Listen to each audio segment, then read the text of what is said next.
Blessures dues au sport et peut-être que ça prend un peu trop de place dans votre vie, le sport. Peut-être que le sport est une fuite, voire même une addiction, et c'est la question que je vais poser dans un instant à mon invité qui vient d'arriver, Laurent Carilla, puisqu'il est spécialiste des addictions et parce que normalement le sport, ça doit rester un plaisir et on doit respecter son corps. Et le plaisir, justement, si on en parlait, parce que si c'est un réel plaisir pour notre palais de manger un carré de chocolat, finir immédiatement la tablette, ce n'est plus du plaisir, mais une addiction. Alors je pourrais donner des exemples à foison. La question, en tout cas, qu'on peut peut-être se poser, c'est pourquoi certaines personnes parviennent à se réguler, tandis que d'autres ne réussissent pas et tombent alors dans des addictions néfastes pour leur santé ou pour leurs relations, parce qu'on sait aussi que l'addiction peut être le tiers dans un couple. Alors on va en parler avec notre docteur en addiction, Laurent Carilla, qui est là, et avec vous bien sûr au 0826 300 300. Bonjour Laurent Carilla. Bonjour Brigitte. Merci d'être avec nous. J'adore, ça fait longtemps que vous me manquez. Vous avez un look là. Vous avez une tour de carcasse. Ah oui, non. Il est beau celui-là. J'invite d'ailleurs tous nos invités, tous nos auditeurs à aller s'inscrire sur notre chaîne YouTube. On va presque arriver au million d'abonnés. Ah bah carrément. Et puis comme ça, ils verront mon t-shirt. Ils vont voir votre look. Mais on leur fera une photo, je la mettrai sur mes réseaux sociaux. Oui, on va faire une photo. On va faire une photo à la première pause, c'est promis. Alors, l'addiction, vous en parlez depuis tellement longtemps. Vous avez été un des premiers psychiatres à tirer la sonnette d'alarme. On est dans une société qui, semble-t-il, est de plus en plus dans l'addiction. Pourquoi, déjà ? Déjà, la société nous demande plein de choses, nous demande de réagir rapidement, nous envoie des sensations fortes. Et après, il y a les vulnérabilités de chacun. Et ça, c'est incontrôlable. Donc, il y a des gens qui sont plus vulnérables que d'autres et au comportement addictif. Et ils vont basculer avec tout ce qu'il y a comme... En fait, il y a beaucoup d'offres. Internet génère plein de choses. Donc, les plus fragiles, ils vont basculer.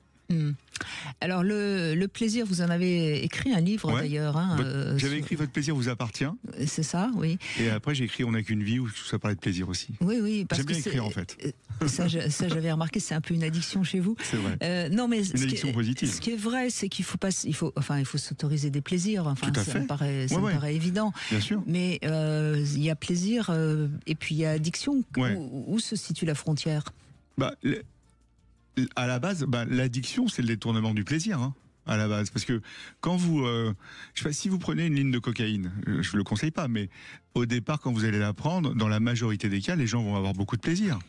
Donc au départ, tout fait plaisir. C'est pour ça que tout se dérègle après.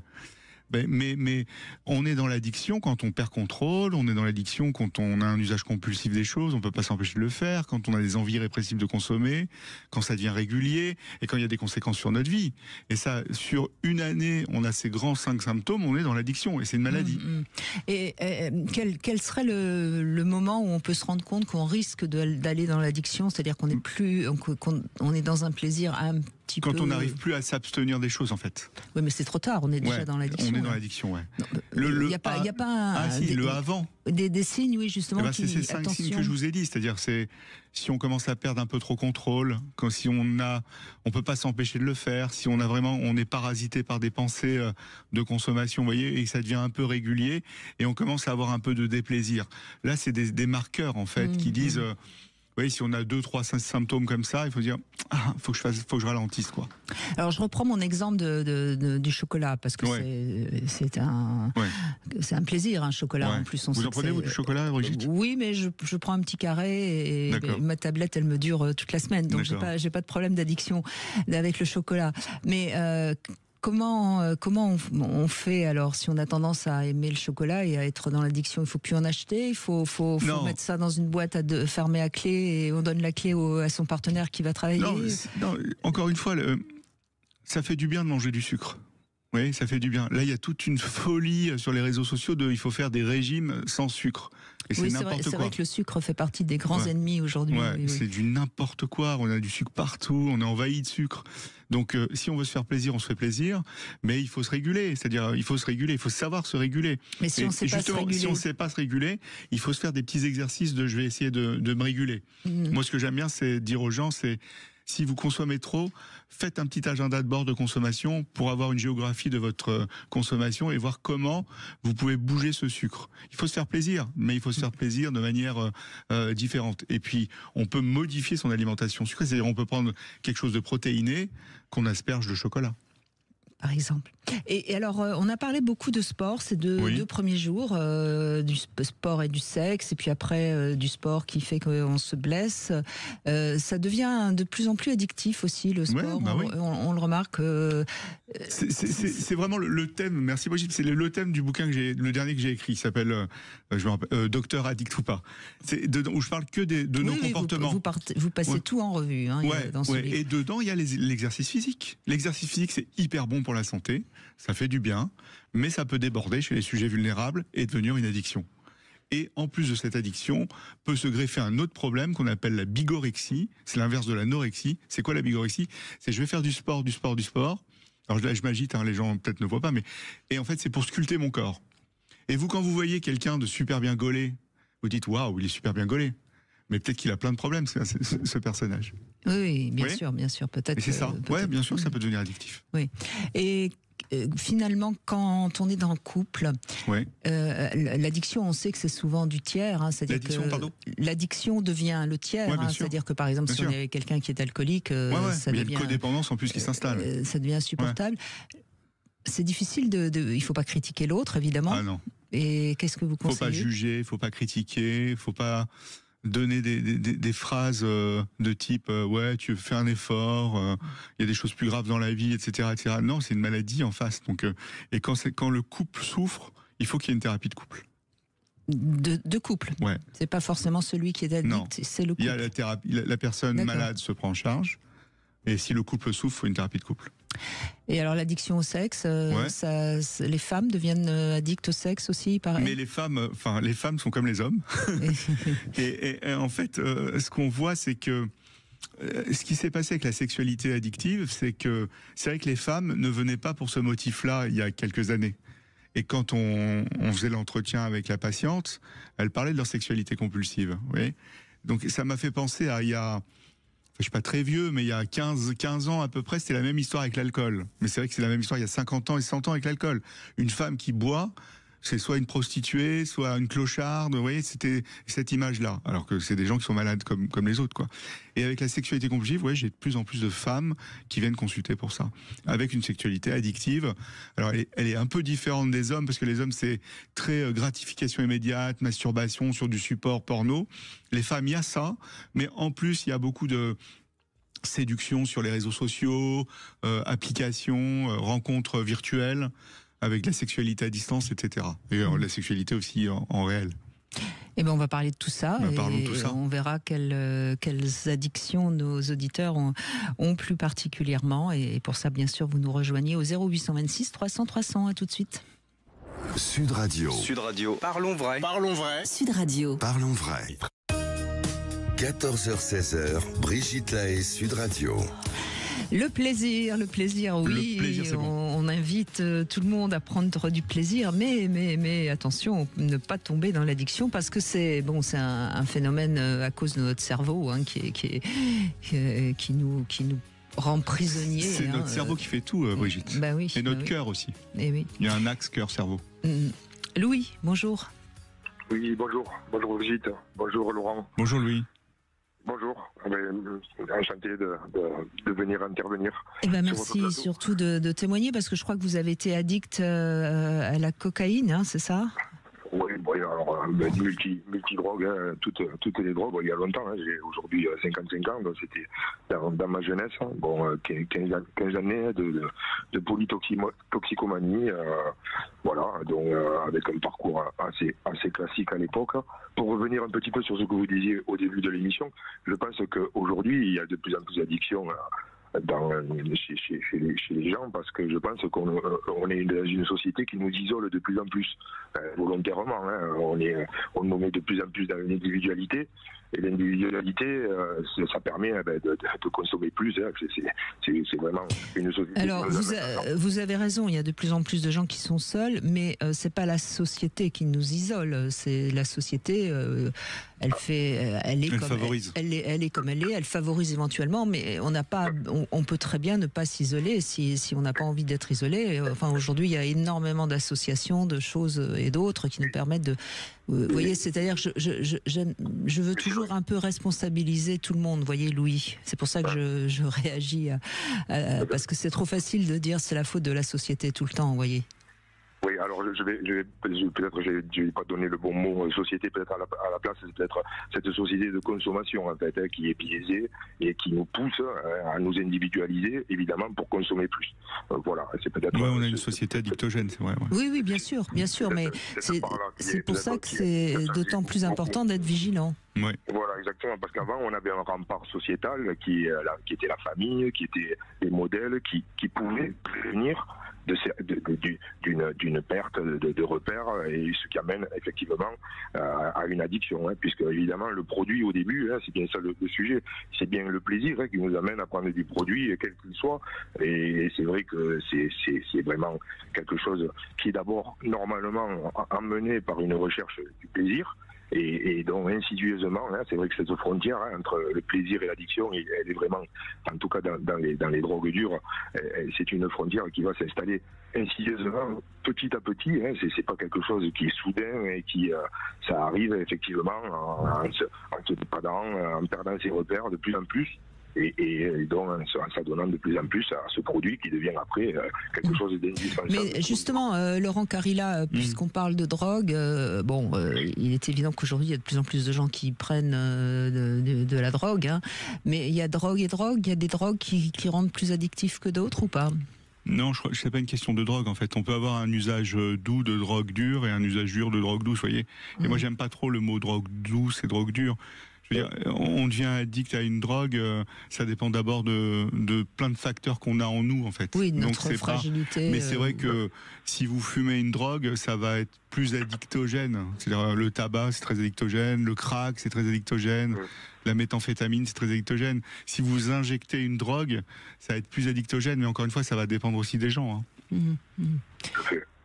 Tout à fait, je pense qu'en fait, c'est vrai qu'il y a vraiment cette perte. Il y a des gens qui, je pense, qui sont prédestinés à être dans des addictions, hein, quoi qu'ils fassent dans leur vie, parce qu'on va le retrouver, si on arrive à se sortir d'une addiction de drogue, on dit dure, mais effectivement, on peut mourir de trop fumer des cigarettes, ou bien d'autres choses encore. De toute façon, on mourra d'abord du tabac. Le tabac tue une personne sur deux, donc c'est le tabac qui tuera les gens qui consomment des drogues ou de l'alcool. Donc ça, c'est important à dire.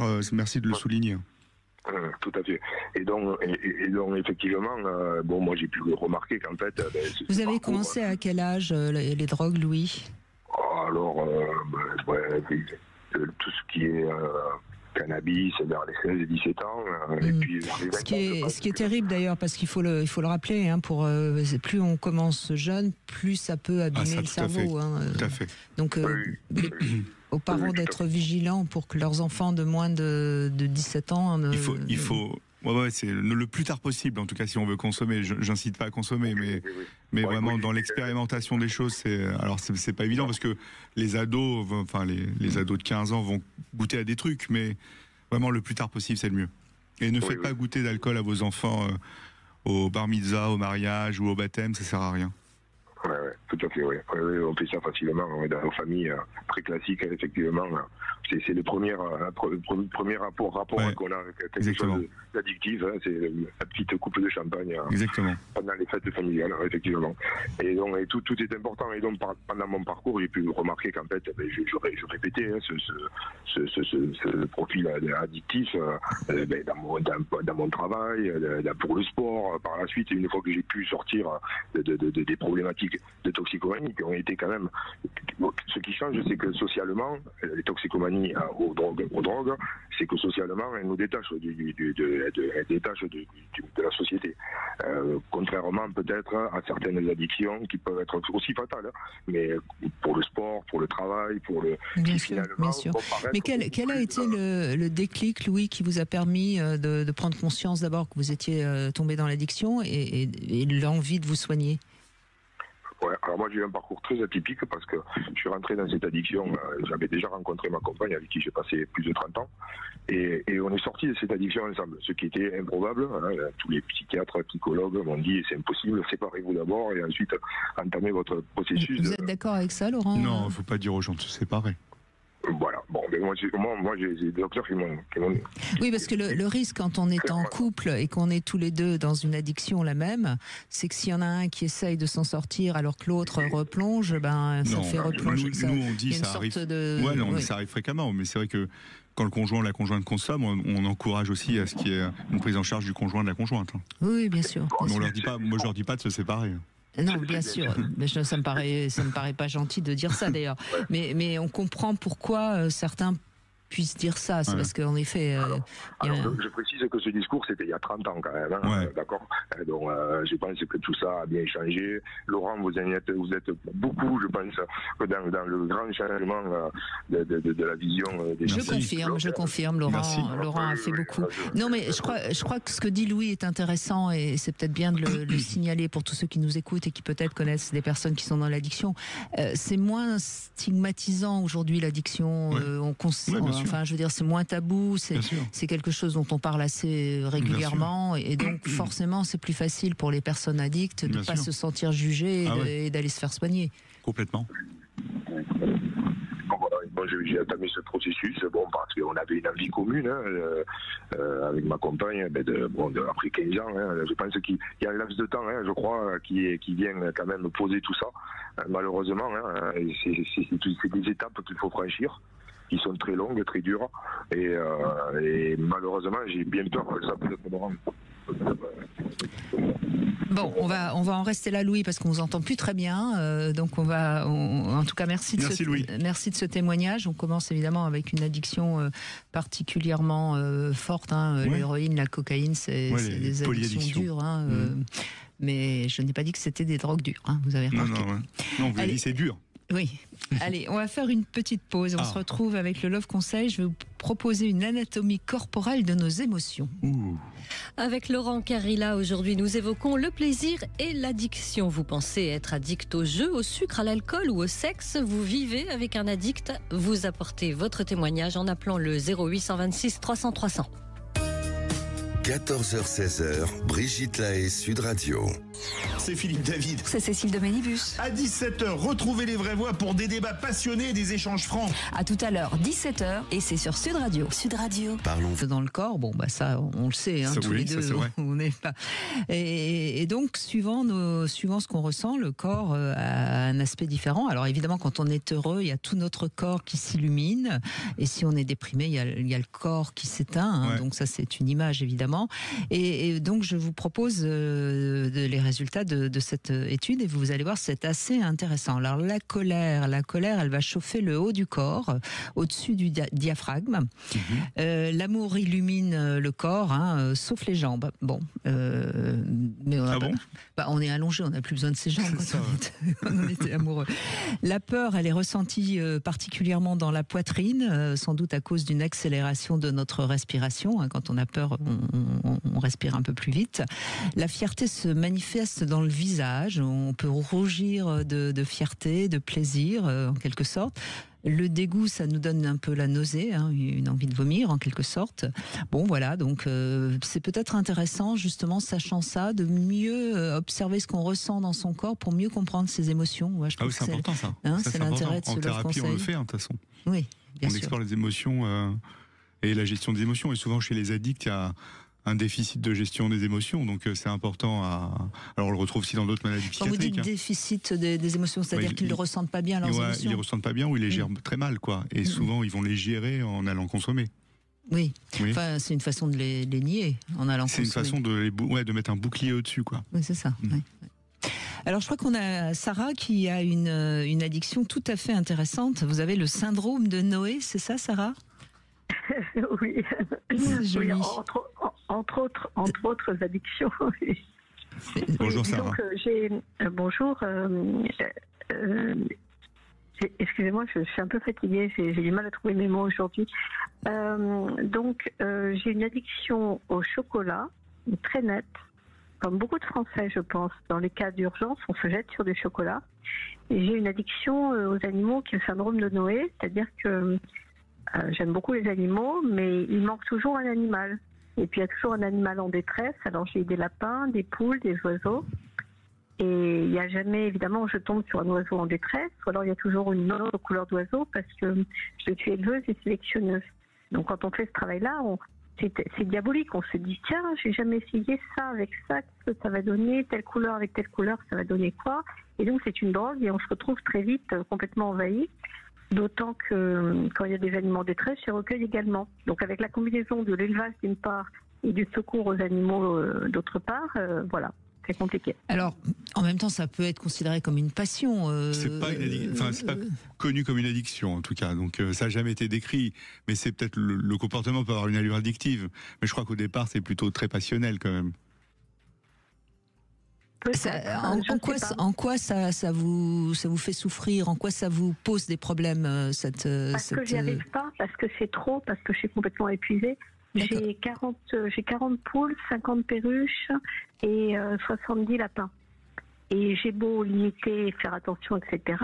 Et si vous voulez, un animal, c'est un être vivant, c'est pas un jouet. Donc il faut pouvoir donner à chacun une qualité de soin, une qualité d'attention surtout. Un animal, moi, c'est pas quelqu'un que je laisse dans une cage. C'est un animal avec lequel je vais aller échanger. Alors échanger avec 70 lapins, 50 perruches, et dedans il y a des perroquets qui sont très exigeants effectivement. Il y a un moment où j'ai le sentiment de ne pas y arriver. En même temps, je ne peux pas m'en empêcher. C'est là où je dis que je comprends que vous devez rire. Hein, mais non, on rit pas du tout. On trouve ça même touchant. Moi, je trouve ça touchant parce que, au fond, vous recherchez de l'amour dans une certaine manière. Et c'est aussi une passion. Hein, c'est aussi une passion intellectuelle. C'est-à-dire que cette idée de combiner les gènes entre eux pour obtenir tel ou tel résultat, il y a un aspect intellectuel aussi. Non, mais ça, je crois que c'est vraiment une passion. On connaît beaucoup d'éleveurs qui sont passionnés et qui parfois, en effet, se laissent un petit peu envahir par leur passion. D'ailleurs, on sait que la passion, elle a aussi un côté addictif. Elle peut cramer un peu la passion. On peut faire un burn-out passionnel. Donc, moi, je crois que c'est plutôt ça ce que vous avez. C'est plutôt un burn-out passionnel. C'est intéressant, pourquoi pas.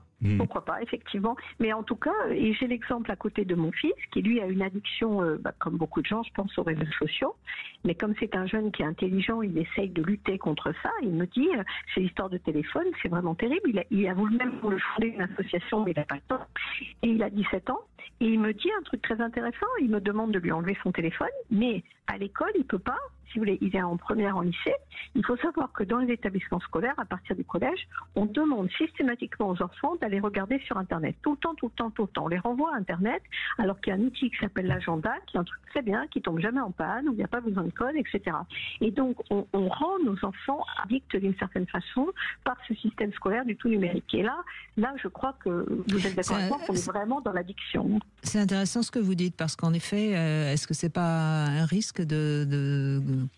Non, mais si c'est régulé, et après il faut apprendre la régulation aux gens. Je pense qu'il ne faut pas utiliser le mot addiction comme ça. Enfin, et c'est plutôt, il y a d'abord l'usage problématique des choses, c'est-à-dire pour les écrans, on est d'abord dans un usage problématique. Et même les réseaux sociaux, et je trouve ça très bien que votre fils vous dise aide-moi à réguler ma consommation. Moi, un de mes fils fait pareil, donc quand il révise ses examens ou ses contrôles, il se désabonne de TikTok, etc. Donc quand on a des enfants qui arrivent à se réguler, c'est bien. Après, il faut vivre avec son temps. C'est vrai que maintenant tout est sur un outil smartphone ou un outil tablette, quoi. Oui, mais je ne suis pas sûre que ce soit une très bonne chose. Je suis enseignante à moi-même, donc je sais de quoi je parle. Oui. Et je ne crois pas que ce soit une bonne chose parce que si vous voulez, les raccourcis effectués, je suis d'accord avec vous, il faut vivre avec son temps.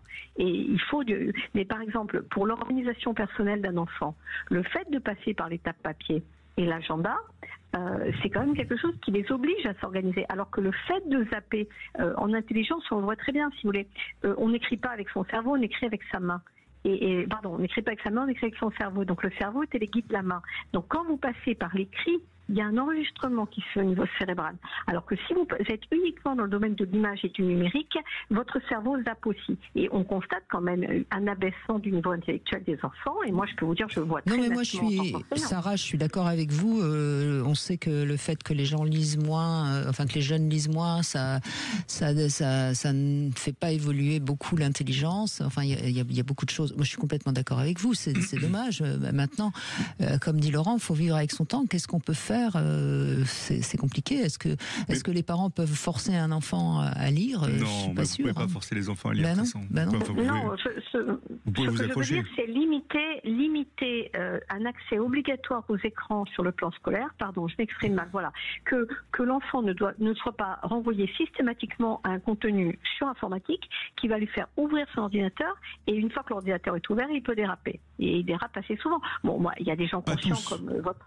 Oui, pas tous, mais le jeune de base de 12 à 14 ans, là mon fils il a 17 ans, hein, mais entre 12 et 14 ans il était dévoré complet, je pouvais rien faire et pourtant Dieu sait si je suis vigilante. Donc il y a un problème à ces âges-là, où je dirais que là le comportement addictif se développe vraiment dans tout ce qui va de nos fils. Voilà. C'est vrai. Donc, mais c'est pour ça qu'il faut être vigilant et que les parents doivent être modèles aussi dans leur consommation d'écran.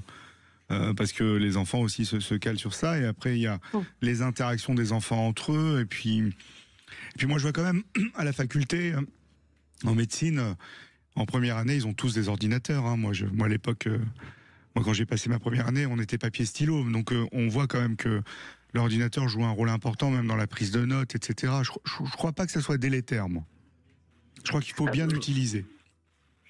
Ouais, mais bon, moi, c'est marrant ce que vous dites. J'ai donné un coup de main à une étudiante en médecine qui s'en sortait pas. Elle n'arrivait pas à mémoriser ses pages d'anatomie. Qu'est-ce que j'ai fait? Je lui ai dit de travailler avec des calques. Par exemple, elle travaille sur la main. Je lui ai dit, tu fais un calque par étape. C'est-à-dire les os, les tendons, les nerfs, et chaque fois tu fais un calque. Tu fais tes dessins et tu mets tes noms à côté. Et ce n'est pas l'ordinateur, ça. Mais le fait de le faire, le fait de l'écrire, le fait de faire sous papier, ça lui a fait intégrer la main. Et maintenant, elle a ses documents, elle les regarde presque pas. Donc, vous voyez, je suis d'accord avec vous. Ouais, je suis d'accord avec vous. C'est pas si simple. Ouais, je suis d'accord avec vous. Non, mais vous avez raison, Sarah. De toute façon, mais je pense qu'il faut rester optimiste, et puis on viendra peut-être à réguler un peu tout ça. Moi, j'ai une question à vous poser, Sarah. Votre fils, comment il voit votre passion ou votre addiction pour les animaux? Qu'est-ce qu'il en dit? C'est un gros problème. C'est un gros problème parce qu'il en a ras-le-bol. Il dit ça comme. Et il a raison. Moi, j'ai des animaux partout. J'en ai partout. Il n'y a que ma chambre qui y échappe. Et encore, le chien rentre. Mais il le vit mal et il trouve que ça va pas, que son espace est envahi, et c'est à cause de lui que je fais des efforts aussi. Il m'a dit, en plus je rêve de serpents, j'adore les serpents. Il me dit, s'il y a un animal de plus, je veux dire un type d'animal de plus, je quitte la maison. Donc, si vous voulez, je suis bien obligée de... Alors, donc grâce à lui, vous n'allez pas introduire des serpents dans votre chambre? Disons qu'il ne sera pas toujours là, mais oui, j'adore les pitons notamment, j'adore les pogonas, enfin bon voilà. Je crois que c'est interdit maintenant d'avoir des pitons chez soi, il me semble. Non, il faut passer ce qu'on appelle un certificat. Oui, c'est sous contrôle, hein, c'est ça, oui. De toute façon, la plupart des animaux, même les oiseaux, vous devez détenir des certificats de capacité. Ce qui est très bien d'ailleurs. Ah oui, vous avez raison. Non, mais ça c'est très bien. Moi d'ailleurs, je passe mon certificat de capacité Psittacidé. Je travaille dessus en ce moment. Mais d'ailleurs, je pense qu'il faudrait une formation obligatoire de toute personne à partir du moment où vous prenez un animal, même un chien, 30 minutes de formation. Tel oiseau, 1 heure de formation. Il faudrait, et on a les moyens de le faire. On travaille avec les Jardiniers de France là-dessus, sur un projet justement pour obliger les gens à avoir un minimum de formation. Et est-ce que vous avez cumulé d'autres choses à part les animaux? Oui, non, j'ai une petite tendance, oui. Collectionner. Je suis un peu Diogène sur les bords. Mais je lutte, justement pour mon fils, pour que la maison reste habitable. Bon, écoutez, vu comment vous en parlez, moi je suis pas très inquiète pour vous quand même. Hein. Merci, c'est gentil. Non, c'est vrai, Laurent. Hein. Non, parce que s'il y a trop d'accumulation et que c'est difficile, on peut en oui, mais Sarah peut en parler avec quelqu'un. Sarah est assez lucide au fond. Oui. Non, il me semble. Après, l'accumulation, ça peut être compliqué. Bon, merci Sarah en tout cas, merci beaucoup. On continue dans un instant et on va parler de l'addiction au sucre avec Fabienne qui nous rejoint. Vous voulez parler à Brigitte Lahaie? 0826 300 300. Cam4.fr, le plus grand site de webcam live réservé aux adultes. 14h-16h, Brigitte Lahaie, Sud Radio. Laurent Carilla est avec nous, Oui, Brigitte. psychiatre spécialiste dans l'addictologie et bien sûr vous êtes auteur de différents livres. Le dernier c'est Addict ou pas aux éditions HarperCollins, hein, où vous passez en revue pratiquement tout ce qui peut nous mettre. Et il y a mon podcast aussi, Addiction avec un K. C'est ce que j'allais dire. Et votre qui reprend là, qui repart avec le prochain épisode, c'est mardi prochain avec Anna Roy. C'est un super moment où elle parle d'addiction au sucre. D'accord. Eh bien, comme Fabienne, hein, qui est avec nous. Bonjour Fabienne. Bingo. Bonjour Laurent. Bonjour Fabienne. Brigitte. Et je vous adore tous les deux. Ben, merci. Moi, j'adore le prénom Fabienne. Oh, merci Laurent, c'est trop gentil. Et ben moi aussi, j'adore le prénom de Laurent, c'est le nom de mon amoureux. Je vous raconte ? Oui, allez-y. Alors, je vais utiliser la plaisanterie et je vais m'auto-flageoler en conscience. Mais quelque part, très très sérieusement, je vais vous remercier de me permettre de livrer mon témoignage auprès de vous et à l'antenne, parce que je suis quelqu'un de super sociable et empathe, mais c'est pas toujours évident d'aller chercher ce que l'on sait en conscience et de verbaliser. Donc ça va être un exercice de style pour moi, parce que c'est un petit peu mon talon d'Achille et que j'avais plus ou moins gardé secret, et que là je vais vous livrer à vous aujourd'hui. Alors en fait, moi je pense que j'ai une addiction au sucre, mais le pire c'est que je l'ai en conscience. Alors je vous explique. Au moment du Covid, j'avais cette addiction au sucre depuis des années. Par contre, est-ce que c'est un lien ou pas, je n'en sais rien. Depuis cette période-là, dès que j'entamais, alors évidemment gourmande, un paquet de gâteaux, un paquet de chocolat, une tablette de chocolat, dès que je l'entamais, à savoir que de toute façon, elle n'allait jamais durer et que j'allais la manger. Mais le pire, c'est que j'ai un fait, par exemple, pour le chocolat, plutôt les chocolats, c'est que je vais prendre un premier carré, mais par exemple, au mieux de le déguster, alors je vais dire entre guillemets, sucer mon petit carré de chocolat pour que ça dure plus longtemps, que ça fonde sous la langue, c'est que non, je vais le croquer. Et en le croquant, j'ai déjà l'idée du deuxième, du troisième carré. Et évidemment, c'est ce que je vais faire. Et au bout de 10 minutes, j'ai déjà fini ma tablette de chocolat. Et là où je voudrais aussi ajouter quelque chose, c'est que donc tout ça, j'en suis pertinemment consciente. Et j'ai fait de l'hypnose il y a 3 ans et demi, pour arrêter le sucre blanc notamment. Et ça a hyper bien fonctionné. Pendant 1 an ou 2, c'était au top. J'étais sortie de cette action. Et en fait, c'est ma vie sociale qui a fait qu'à la maison, les gens ramenaient des gâteaux. Alors au début, je refusais. Et à force de passer un petit peu pour la chieuse ou la chiante de service, par politesse, j'ai repris. Alors, je voulais pas dire je suis diabétique, parce que là, je pouvais, mais je mentais, je voulais pas mentir. Et du coup, j'ai refoutu le nez dedans. Et puis là, j'ai bien le nez dedans. Voilà. Donc, c'est pour ça que si vous pouvez m'expliquer ou me conseiller, parce que le sucre est un plaisir, mais c'est aussi un besoin. Et je peux pas passer une journée sans manger de sucre. Ou des bonbons, des gâteaux, des chocolats. Il faut. Merci pour ce témoignage. Et puis, ce que vous racontez avec quand vous mettez un morceau de chocolat dans votre bouche, ça vous déclenche en fait ce qu'on appelle des cravings, des envies irrépressibles de consommer. En fait, et vous avez un truc très compulsif, vous allez manger très vite le support sucré. Ce qui est intéressant dans ce que vous racontez, c'est bien évidemment, on peut pas supprimer le sucre définitivement. Il y en a qui le tentent. Ça marche le temps de la suppression du sucre. Il y en a qui font des sevrages d'1 mois, 2 mois, 3 mois, mais ça marche pas à long terme, on le sait très bien. Et il y a du sucre partout. Il y a des sucres naturels, comme le glucose, le fructose, etc., ce qu'il y a dans les fruits et les légumes. Et il y a les sucres ajoutés que l'industrie met partout, dans les aliments, mais aussi dans les boissons. Et vous avez tous les édulcorants, etc. Donc l'idée là, comme ça, c'est il faut réguler la consommation de sucre, en fait. Alors c'est facile à dire, mais il faut pas de sucre rapide. Il faut plutôt mélanger en fait les aliments, c'est-à-dire je sais pas un yaourt très protéiné avec un peu de chocolat, ça calme complètement les envies sucrées, par exemple. Et il y a d'autres choses, des graines avec autre chose. Enfin, vous voyez, et c'est ça en fait, c'est sur le côté régulé, comme un marathon, comme vous préparez un marathon, vous allez vous entraîner à être endurante, etc. Et avec le sucre, ça va être la même chose en fait. Mais il faut retirer certains sucres. mais il faut préférer par exemple un chocolat de très bonne qualité à une barre chocolatée industrielle, etc., etc. Tout ça, c'est un travail de longue haleine. Il faut mettre de l'activité physique au milieu, il faut mettre de la cohérence cardiaque au milieu, il faut mettre un peu de méditation et il faut mettre plein de trucs en fait en place.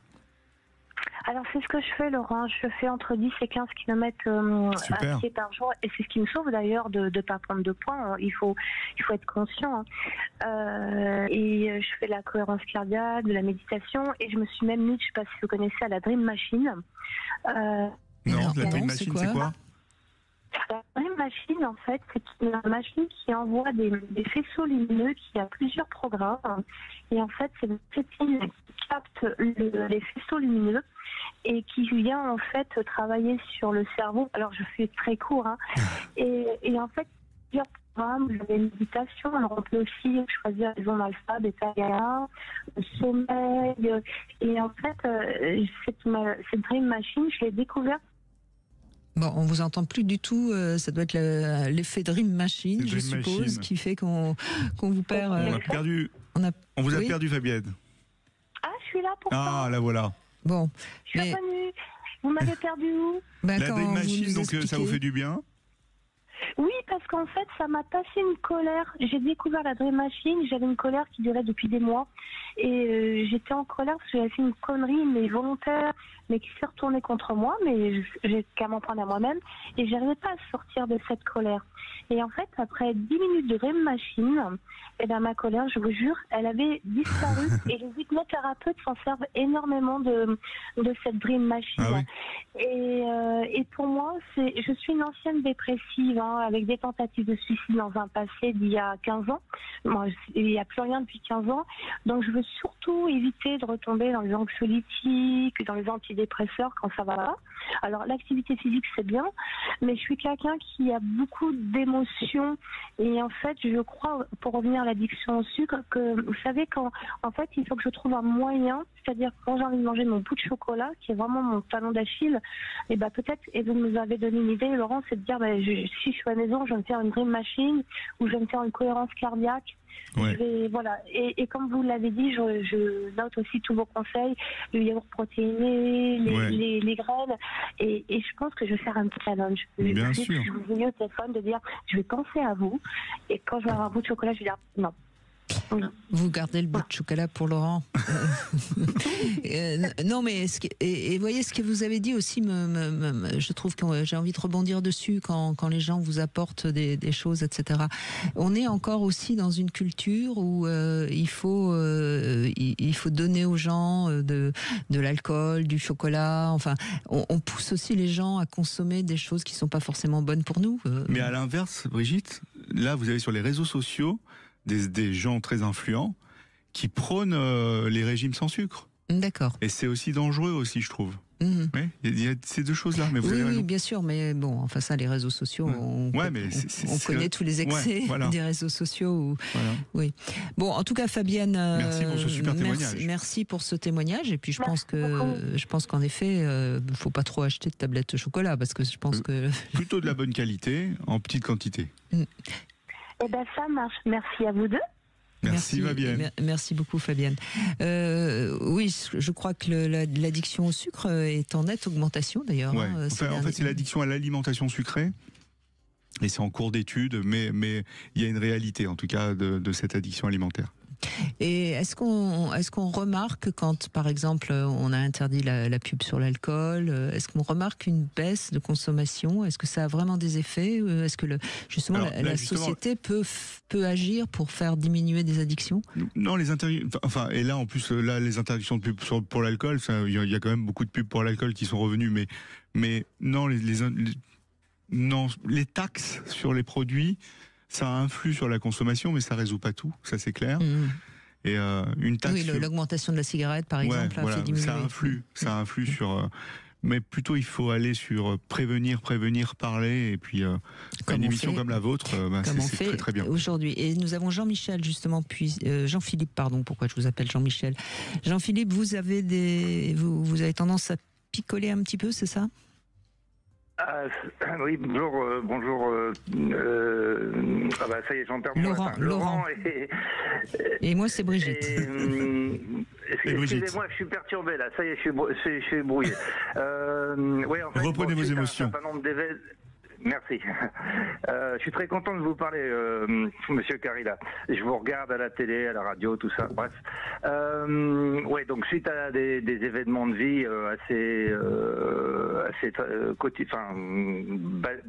banaux si on veut. Petit à petit, j'ai commencé à. J'habite une région viticole. Donc c'est plus facile et je me suis mis à boire quotidiennement et là depuis plusieurs années je bois quasi une bouteille de vin par jour, l'apéritif le soir, etc. quoi. Et il se trouve que j'ai une femme qui est dans le milieu médical qui me dit que je me fais du mal, tout ça, nana. Moi, je pense que je bois parce que j'avais besoin de m'anesthésier d'un certain nombre de choses. Et il y a 3-4 ans, plusieurs fois, j'ai arrêté de boire pendant quelques semaines, quoi. Et là, j'y arrivais plus. Et ce week-end, je me suis dit je vais recommencer. Et depuis ce week-end, j'ai pas bu une goutte d'alcool. Ma question, c'est est-ce qu'on peut être addict à quelque chose, consommer de façon excessive quelque chose sans être addict au sens propre. Là, je ressens pas de manque. Mais ça fait combien de temps que vous avez arrêté là votre consommation ? Depuis dimanche. Juste depuis dimanche. Et vous buviez une bouteille par jour ou plus ? Oui, environ une bouteille de vin plus des alcools forts le soir. Combien d'alcool fort le soir ? 2-3 verres. Et vous avez arrêté comme ça brutalement ? Oui. C'est hyper dangereux. Donc votre femme est dans le médical, donc il faut qu'elle vous envoie un collègue. C'est extrêmement dangereux quand on a une consommation régulière d'alcool excessive. Parce qu'on habitue son cerveau à certaines quantités, et quand le cerveau n'a plus l'alcool, il comprend plus rien en fait. Et il y a des risques chez beaucoup de gens de crise convulsive, de crise d'épilepsie, mais il y a aussi des risques de ce qu'on appelle les déliriums très minces, qui sont pas négligeables. Donc là, vous pouvez pas rester sans rien. Je veux dire, il faut qu'il y ait ce sevrage brutal, il peut être dangereux. Et de toute façon, sincèrement, il faut vous faire accompagner pour justement maintenir ça dans le temps. Mais ne le faites pas seul comme ça, c'est hyper dangereux. Hein. Ah bon, non, mais du coup, j'aurais bien fait d'avoir appelé. Mais, voilà. Moi, ça me faisait. Alors, on peut pas faire une consultation à la radio, mais. Non, j'entends bien. Mais je me disais que si je ressentais quelques effets négatifs quel qu'il soit, je me serais questionné ou j'aurais demandé de l'aide. Mais c'est vrai qu'on peut penser, vu comment vous avez réagi là depuis 4 jours, que vous n'êtes pas totalement dans l'addiction et que vous pouvez vous passer d'alcool. Mais s'il y a cette quantité-là régulière, oui, bien sûr. Mais je veux dire par là qu'il est suffisamment capable d'être lucide et d'arriver à. Oui. Sauf que vous prenez un risque sur le plan de votre santé physique. Et ça, c'est quelque chose qu'on sait que quand on n'arrête pas l'alcool du jour au lendemain. Parce que vous avez quel âge, monsieur, sans indiscrétion ? 62 ans. Ouais, non, il faut quand même, vous voyez, déjà, il faut boire au moins 3 litres d'eau par jour ou 3 litres de liquide non alcoolisé et non sucré par jour, et il faut qu'il y ait un regard médical de votre histoire quand même. Hein. En tout cas, pour vous aider à maintenir dans le temps ce choix, et bravo d'avoir fait ce choix. Énorme. Parce que mon objectif, c'est pas, je l'ai déjà entendu d'ailleurs de la bouche de plusieurs personnes, y compris sur la station là. J'ai a priori pas l'intention de ne plus boire du tout. Je veux juste revenir à quelque chose. Alors je sais pas si c'est utopique, si c'est du domaine du rêve, ou du possible, mais je voudrais pouvoir boire du vin comme tout le monde et prendre un apéritif de temps en temps. Ce que je voulais, c'était casser cette habitude dont je sais elle compense en fait un mal-être, etc. J'ai vu une addictologue il y a quelques années parce que je m'étais déjà posé la question. Donc en fait, quand je dis 5-6 ans, oui, ça fait déjà une petite dizaine d'années que je bois pas mal. Hein. Et elle, la seule chose, elle n'était pas très loin de la retraite et je veux pas porter de jugement hâtif, mais la seule chose qu'elle me disait, c'est faut arrêter de boire. Donc, si vous voulez, c'est pas ce que j'attendais de ce propos. Et puis finalement, j'ai pas donné suite. J'ai fait quelques séances avec elle et puis je me suis arrêté là, quoi. Et quand on consomme, et puis c'est reparti de plus belle. Pardonnez-moi, docteur, j'ai aussi fait des examens du foie.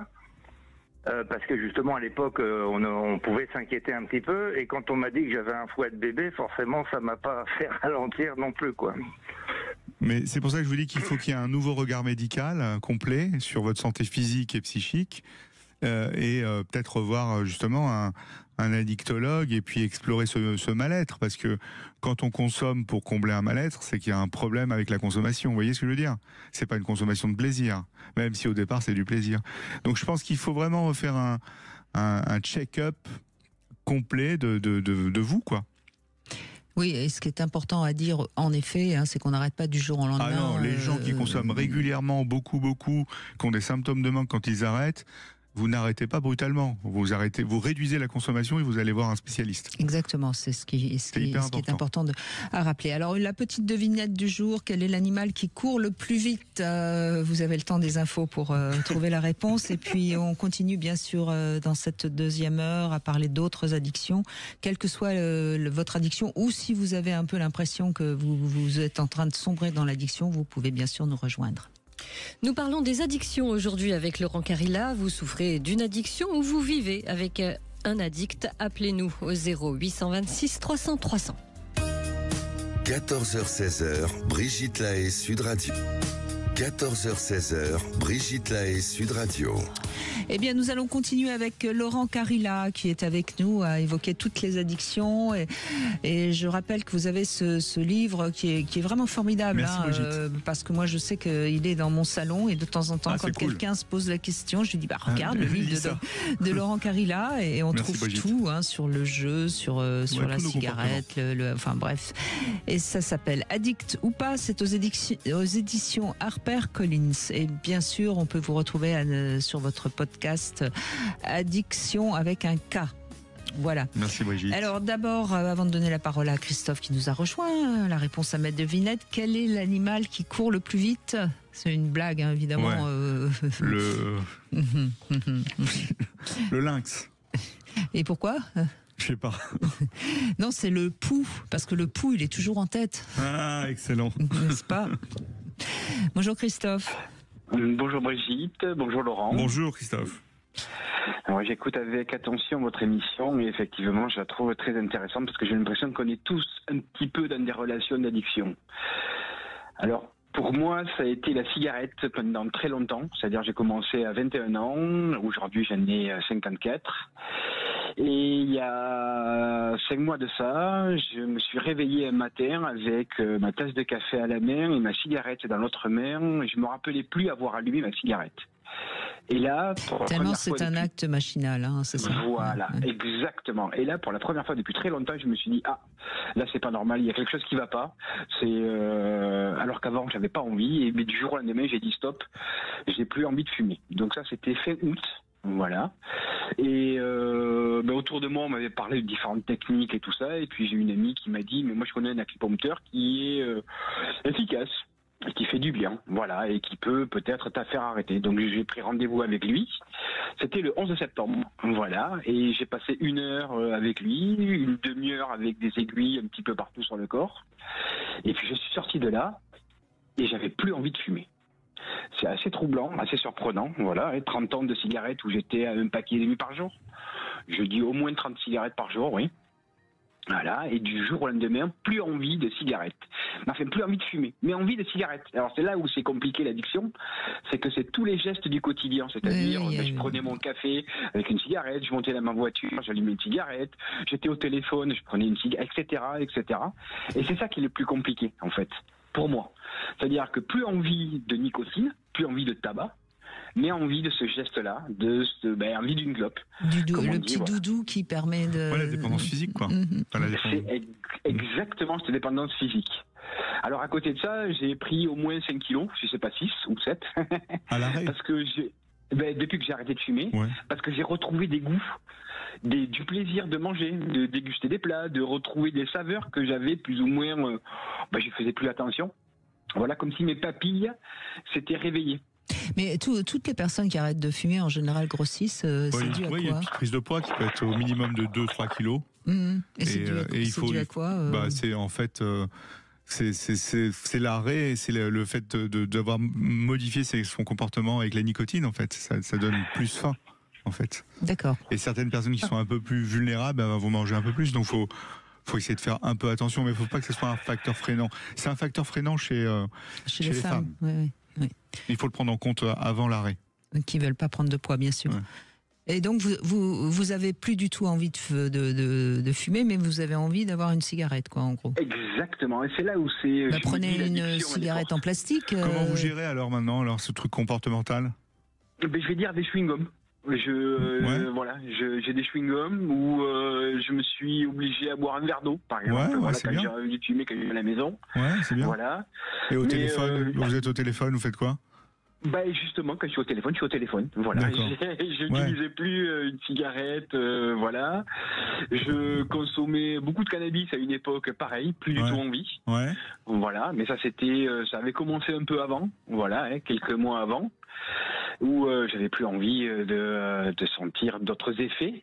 Voilà, qui me perturbait, mais donc 50 ans passés, peut-être aussi besoin de me en tout cas, ce que vous avez dit, c'est qu'il y a eu une vraie envie d'arrêter chez vous. Oui. Jusqu'à présent, ça n'était jamais arrivé. Oui, mais est-ce que l'acupuncture marcherait chez tout le monde, ou est-ce que ça a marché là parce qu'il avait vraiment envie d'arrêter, il me semble. C'est un facteur favorisant, c'est un facteur adjuvant en fait. C'est-à-dire ça vient de s'ajouter, parce que si l'acupuncture c'est un traitement miracle, tout le monde en ferait. Ça saurait. Mais non, c'est comment est notre motivation, notre envie de changer, notre désir de changer, et je rajoute un peu des mesures en plus. Il y en a chez qui ça peut très bien marcher aussi avec de l'hypnose, etc. Mais le traitement de base, c'est se remotiver, se substituer avec de la nicotine, des gommes, des patchs, etc. en fonction du tout. Certains utilisent la cigarette électronique, et après on peut rajouter de l'hypnose, tous ces trucs-là. C'est ce qu'il m'a dit, l'acupuncteur. Il m'a dit envie vraiment d'arrêter de fumer. J'ai dit oui. Donc voilà, donc ça a marché. Ouais. C'est bien, bravo. Bravo. Merci. C'est compliqué, je le dis. C'est une des drogues les plus addictives pour le coup. Ouais. Et je vois autour de moi plein de gens qui sont dans des consommations de différents produits. Et l'alcool est un produit, une vraie saloperie, si je peux me permettre de parler comme ça. Parce que c'est encore plus insidieux. Mais le tabac, c'est autre chose encore. C'est pas mieux. Le tabac, ça tue 75 000 personnes par an en France. Vous avez augmenté de 5 000. Et l'alcool, 41 000 personnes quand même. D'accord. Donc vous imaginez si vous fumez et buvez... C'est les effets, pas le tabac. C'est les effets du tabac et de l'alcool qui... les cancers à cause du tabac, c'est les maladies induites. C'est pas rien. Vous mourrez des maladies induites. Après, j'ai repris du souffle là depuis un peu plus de 5 mois. C'est assez curieux. Parce que c'est tout mon corps. Alors, une petite prise de poids qui est désagréable. Mais ça va évoluer. Voilà. Je sens que les beaux jours qui vont arriver, ça va me redonner envie de faire un peu plus d'exercice. Parce que ça aussi, il faut compenser avec un peu d'exercice. Et je sais que je suis un peu trop sédentaire. On va dire ça comme ça. Mais je me permets de le dire parce que c'est important. Comme ça change plein de choses dans le rapport à mon corps, à 50 ans passés. D'envie de me faire du bien. Vous avez raison. Voilà, je le dis parce que physiquement, Mais moi, je suis ravie de votre témoignage, Christophe, parce qu'on vous sent vraiment un très bon commercial pour l'arrêt du tabac. Pour l'arrêt du tabac. Vous êtes d'accord, Laurent Carilla ? C'est super. Parce qu'on sent que vous êtes tellement heureux. Moi, je crois qu'il faut arrêter le tabac, ça sert à rien. Faut se faire aider. Oui, je crois que c'est une belle saloperie parce que en fait, je m'aperçois que c'est bien dégueulasse, quoi. On sent mauvais de la bouche, etc. Puis ça coûte de plus en plus cher. Voilà, j'ai au moins économisé. Alors moi, je vous préviens, Christophe, j'embrasse plus quelqu'un qui fume. Je peux plus. C'est vrai. Ah oui, non, mais sérieusement, et depuis qu'on a empêché les fumeurs de fumer dans les lieux publics, c'est d'autant plus difficile pour les personnes qui n'ont jamais fumé, parce que on la repère très vite, l'odeur de la cigarette. C'est sûr. Après, moi, ça me dérange pas les gens qui fument autour de moi. Ça, c'est étonnant, parce qu'en général, ceux qui ont arrêté de fumer sont encore plus... Ils se portent pas, ils sont intolérants. Justement, vu que je suis plus attiré par la cigarette, par l'odeur, par le tabac et tout ça, ils peuvent fumer, ça me dérange pas. Voilà. Et vous faites pas trop de tendance à les inviter à arrêter ? Non, vous n'avez pas un peu leur cette dites pas, ouais, tendance? stopper Moi, je pars du aussi. principe qu'on est tous libres et on fait ce que l'on veut, on raconte ce que l'on veut et tout le monde a le droit d'exister comme il a envie et comme il est. Oui, Donc, mais sauf que les gens addicts ne sont plus libres. Oui, ça fait, oui. C'est là où il faut avoir. Mais vous avez raison, il faut être tolérant, bien sûr. Bah oui, donc les gens ils font ce qu'ils veulent et j'ai fait ce que je voulais parce qu'il y a plein de gens qui me l'ont dit d'arrêter de fumer depuis très longtemps. Hein. Voilà. Oui, mais je quand crois c'est que pas l'heure, c'est pas l'heure. Hein. Exactement, voilà. Tant qu'on n'a pas envie, tant qu'on n'a pas pris conscience. Je crois que c'est personnel, voilà. Après, chacun fait comme il a envie. Mais ma petite expérience, c'est chouette, voilà. Eh ben, Si je peux c'était me chouette permettre. de nous la raconter, en tout cas, Christophe. Eh bien, Merci, de Christophe. rien. Merci à vous parce que vous faites une très belle émission sur une chouette radio qui dit des choses. Je vous remercie beaucoup. Non, c'est nous. Merci, Christophe. Merci. On fait une petite pause et puis on continue, bien sûr. On va parler d'une autre addiction dans un instant. Venez apporter votre témoignage et réagissez à l'émission en appelant dès maintenant le 0826 300 300. 14h-16h, Brigitte Lahaie, Sud Radio. 14h-16h, Brigitte Lahaie, Sud Radio. Laurent Carilla est avec Oui, Brigitte, nous, je suis addict à vous. psychiatre et spécialiste des addictions. On a parlé déjà de pas mal d'addictions. C'est bien parce qu'on fait un peu un tour d'horizon. Bah ouais, avec des très beaux témoignages aujourd'hui. Hein. Oui, oui. Et Flora, vous êtes addict au portable, aux écrans. C'est ça? Bonjour Flora. Bonjour Brigitte, bonjour Laura. Bonjour Flora. Laurent, ce sont mes enfants. Ah, c'est vos Ils enfants. sont addicts. Ah C'est bah alors. mes enfants. Moi, j'aurais tendance à pencher un petit peu vers le sucre, mais bon, d'une manière raisonnable et modérée. Donc c'est pas une addiction. Voilà. Non, voilà, c'est ça. Mais bon, je pense que je pourrais vite pencher. Voilà. Donc je me. Si vous, je sais pas quel âge vous avez, mais si vous arrivez à réguler, c'est Non. que vous êtes capable de réguler. Il n'y a pas de raison. Je pense que on tombe plus facilement dans une addiction quand on est jeune et après une fois qu'on figurez-vous, Brigitte, là on a vu de plus en plus d'addictions chez les seniors. Ah oui. Ouais. Ben, quand À ils se l'alcool, retrouvent à la notamment. quand ils se retrouvent à la retraite, j'imagine. Alcool, et j'en ai moi au sexe. Ah oui. Ouais. Ouais. À partir de 60-65 ans. Retraite, pas trop de trucs. J'en ai eu quelques-uns addictions sexuelles, des hommes et des femmes. Et j'en ai eu addiction à l'alcool. Il y a souvent des addictions à l'alcool masquées chez les seniors, qu'on repère pas assez. Parce qu'ils s'ennuient, ils font rien, ils boivent. Ils sont déprimés ils en boivent fait. de manière cachée et tout. C'est surtout ça que j'ai vu. Sexualité, les jeux d'argent et l'alcool. Mais enfin, vous, Et Flora. l'alcool, justement, moi ça va. À ce niveau-là, ça va. Justement, par rapport à l'alcool, j'ai mon beau-frère à l'âge de 58 ans qui a sombré dans l'alcool. Ouais, c'est possible. Ouais, voilà. Et il est toujours Du coup, dans l'alcool. Heureusement. Super bien. Alors il a fait une cure et en fait, je pense que ce qu'il a beaucoup questionné, c'est quand il est devenu grand-père et là, les choses ont été très claires pour lui. Excellent. Ça a été, c'est Bravo à une lui. accroche pour lui et oui, je suis très fière. Je suis très fière de lui. Voilà, on l'a accompagné et du coup on s'est rendu compte que parce que l'alcool festif, c'est vrai, chaque réunion familiale, on sortait l'apéro et on se rendait compte que c'était à tout moment, tout prétexte, et que on a fonctionné autrement du coup. Et d'ailleurs, souvent, ce qui permet de repérer quelqu'un qui est un peu addict à l'alcool festif, c'est que dès qu'on va chez lui, il offre à boire, quoi. Ouais, pour boire. Le moindre prétexte, C'est pas on sort la addict à l'alcool bouteille. festif, c'est addict à l'alcool tout court. Oui, Et je bien prends sûr, la fête comme prétexte. ça commence par souvent. Enfin, je veux dire, c'est des gens qui ont commencé par l'alcool Vous avez raison. festif et qui ensuite sont addicts à l'alcool, bien sûr. Alors, C'est ça. Et pour lui, c'était une vraie punition. Le fait de pas partager ensemble, c'était un côté convivial. Pour lui, c'était, il en parlait tout le temps qu'il comprenait pas pourquoi ce moment-là, il pouvait pas le partager. Le fait de ne pas prendre d'alcool, pour lui, c'était une sanction terrible. Ouais. Terrible. Et alors, vos enfants, qu'est-ce qui vous fait dire qu'ils sont addicts au portable? Ils ont beaucoup de mal à se séparer à table du portable. Dès que nous échangeons, dès que nous sommes à l'extérieur, ils ont toujours le portable en voiture, jusqu'aux toilettes. Excusez-moi du peu. Ça devient. Les toilettes, c'est devenu la nouvelle cabine téléphonique en fait. Complètement. Ouais. Complètement. Et ils ont quel âge? La vingtaine. Quel âge ils ont? 20 ans. La vingtaine. Ouais. 20 ans. Donc ils sont, oui, donc c'est plus vos enfants. Enfin si, c'est toujours vos enfants, mais je veux dire, vous n'êtes plus. Ils sont grands. Oui. Vous n'êtes plus responsable. Après, l'addiction aux écrans, ça n'existe pas en tant que tel. On parle plutôt d'usage problématique des écrans. L'addiction au smartphone, ça n'existe pas. C'est l'usage problématique du smartphone. Le smartphone, c'est un outil intermédiaire. On va être addict à ce qu'on va voir sur le smartphone, en fait. Et oui, mais Laurent, le fait de l'avoir régulièrement, non, mais ça, c'est pas une addiction. On a tous notre. Regardez-moi, il est là. On est d'accord. Mais ce qui est un petit peu ennuyeux quand même, c'est quand les gens restent pendant 4 heures à regarder des trucs sur leur téléphone. Oui, ouais, tout à fait, vous avez raison.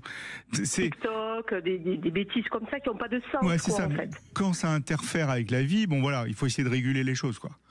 À 20 ans, on peut essayer de réguler les choses. Ah oui, mais après, c'est l'habitude qu'ils ont. Pardon, excusez-moi.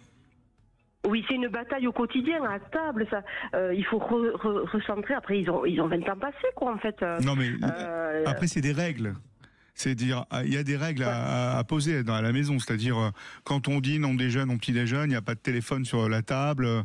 On peut aussi se voir un film en famille, il n'y a pas de portable. Mais on voit souvent quand même, moi j'ai déjà vu, la télé allumée et tout le monde est sur son portable en même temps que la télé est allumée. Donc il faut se mettre des règles quand même.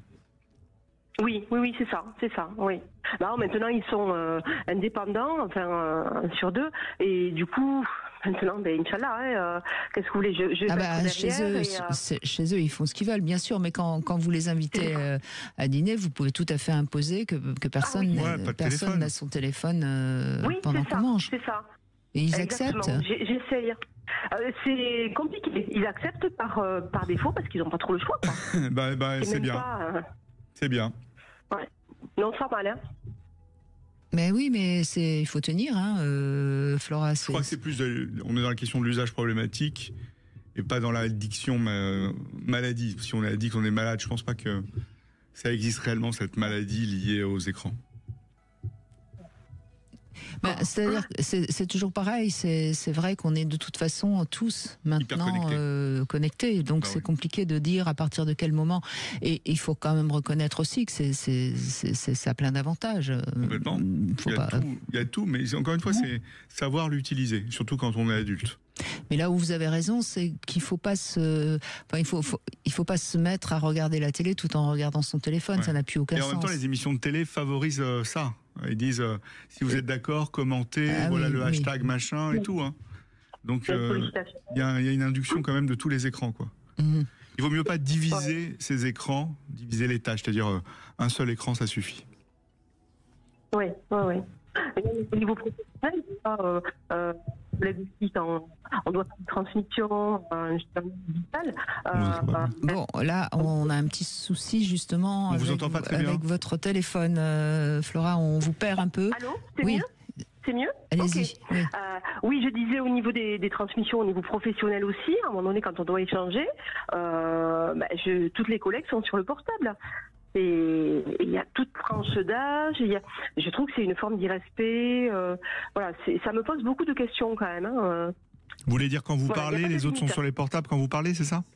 Oui. Ça s'appelle le phubbing, ça. Ça s'appelle télésnober les gens et c'est pas très cool. Ah, c'est irrespectueux au possible. Le phubbing. Ah, d'accord, je ne connaissais pas. Voilà, vous pouvez dire la prochaine fois, arrêtez de me phubber et écoutez-moi. D'accord. Et ils iront chercher sur Google ce que ça signifie. Voilà. Non, mais après avoir parlé, vous irez sur Google chercher ce que ça veut dire. Oui, c'est clair. Voilà. Très bonne idée. Voilà. Merci Flora, Merci de votre témoignage. Allez, on fait une petite pause, on se retrouve avec le Sexo Conseil. J'ai hâte. Je vais vous parler des fantasmes basiques et des jeux de rôle, et puis on continue bien sûr à évoquer toutes ces addictions. Sud Radio. Parlons vrai. Sud Radio. Parlons vrai. Brigitte Lahaie, Sud Radio. Le sexe au conseil. Eh bien, Laurent Carilla, nous allons parler des fantasmes basiques et donc des jeux de rôle. Il y a 2 grands duos qui sont très très connus dans la fantasmatique humaine. Hein. Il y a la domination-soumission et l'exhibition-voyeurisme. Et puis après, il y a ce qu'on pourrait appeler les trios, comme avec l'échangisme et toutes ces pratiques à plusieurs. Et puis il y a aussi les jeux de rôle qui font partie des fantasmes basiques. Bon, il y a beaucoup de jeux de rôle qu'on connaît bien, hein, la prostituée et le client. Il y a la jeune vierge et le Pygmalion. Il y a le docteur et son patient, l'infirmière et son patient, si on veut le jouer autrement. Et puis il y a aussi quelque chose qui marche assez bien dans les fantasmes et jeux de rôle, c'est de se faire l'amour au téléphone. C'est-à-dire qu'on n'est pas dans la même pièce, on peut aller dans une pièce différente de l'appartement et par téléphone se faire l'amour. Et tout ça, ça a un intérêt, c'est que ça permet de sortir un petit peu du quotidien de la sexualité, donc une autre manière de se découvrir.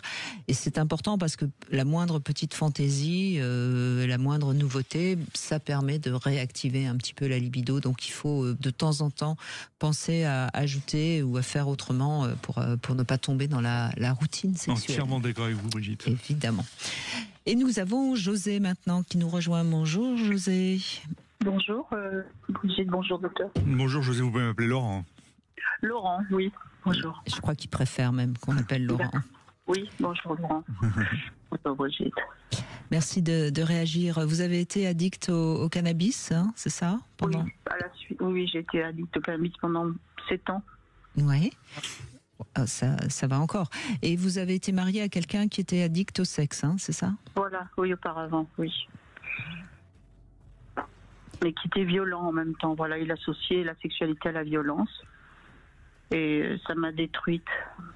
Donc après, je suis passée au mode cannabis pour pouvoir calmer, je sais pas, tout ça, quoi. Ça me détendait au départ, je me suis pas rendu compte. Et c'est une fois que vous l'aviez quitté, que vous avez commencé. Oui. Voilà. Bah, vous étiez certainement très mal, hein, à la fois de la violence que vous aviez subie, plus le fait de vous retrouver seul. Oui. Et vous aviez pris en charge ce traumatisme?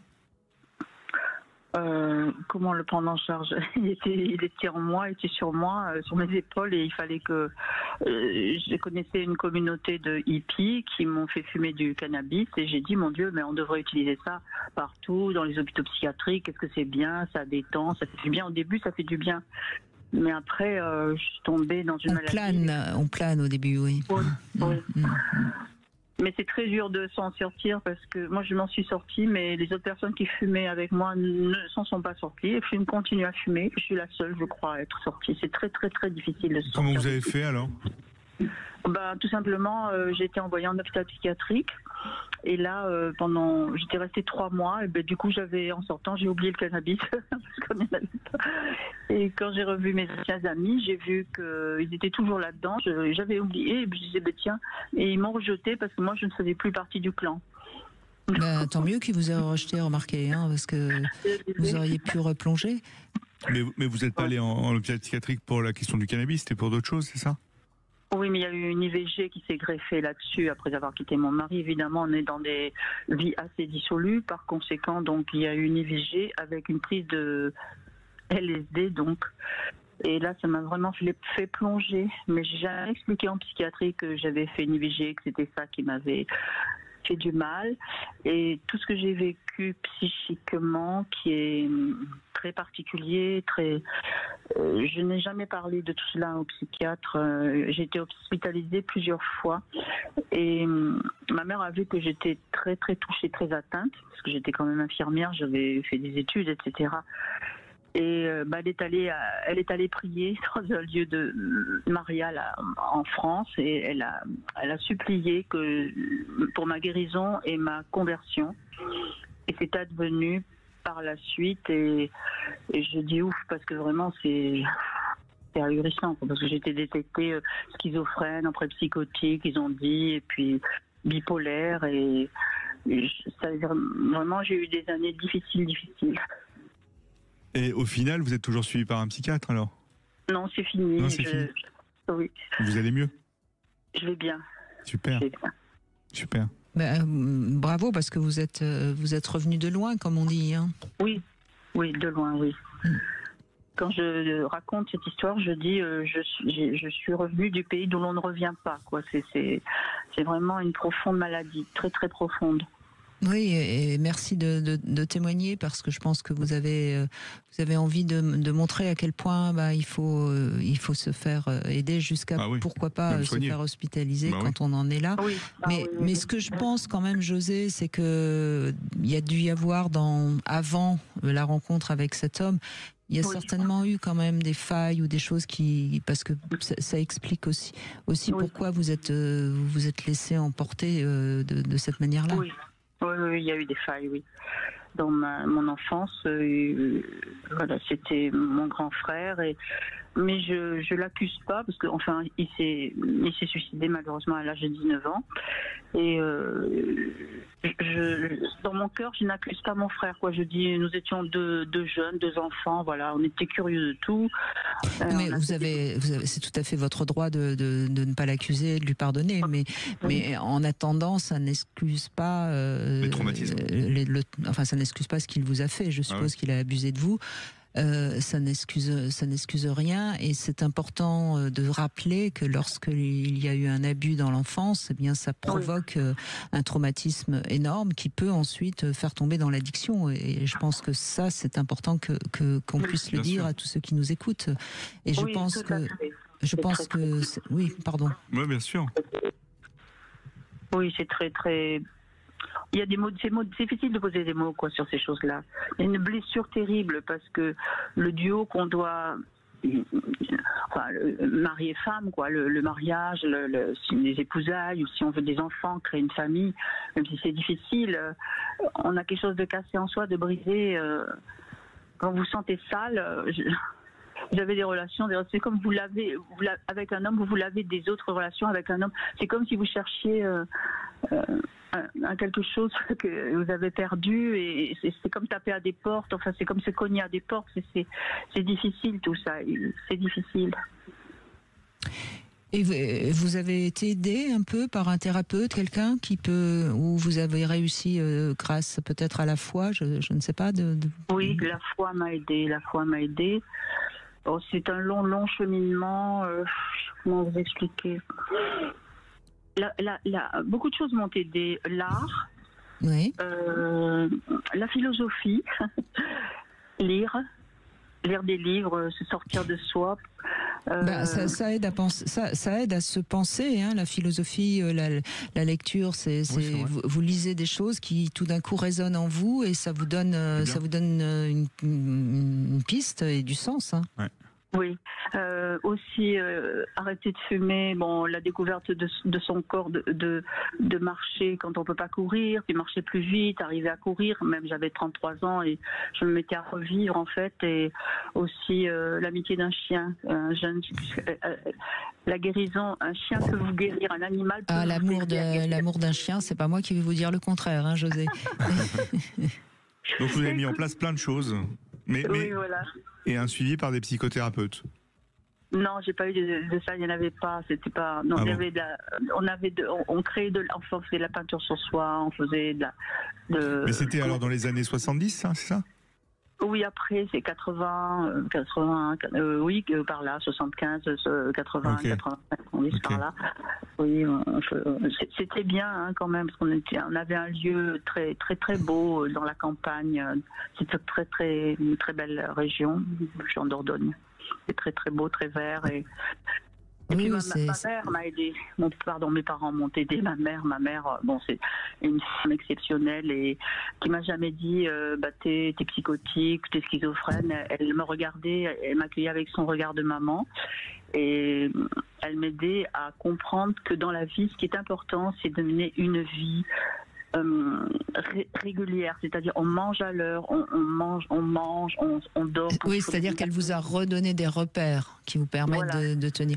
Oui, c'est vrai que c'est important les repères, et c'est ce que vous dites aussi quand vous conseillez aux gens d'écrire sur un carnet, parce que c'est des guides en fait. Avoir sa propre géographie, c'est important. Oui. Et aussi, j'étais restée des fois pendant très longtemps, je mangeais pas. Je pouvais rester 6 mois, je mangeais pratiquement rien. Et au bout de 15 jours, c'était la chute. Je descendais parce que je dormais plus. À la fin, je dormais plus.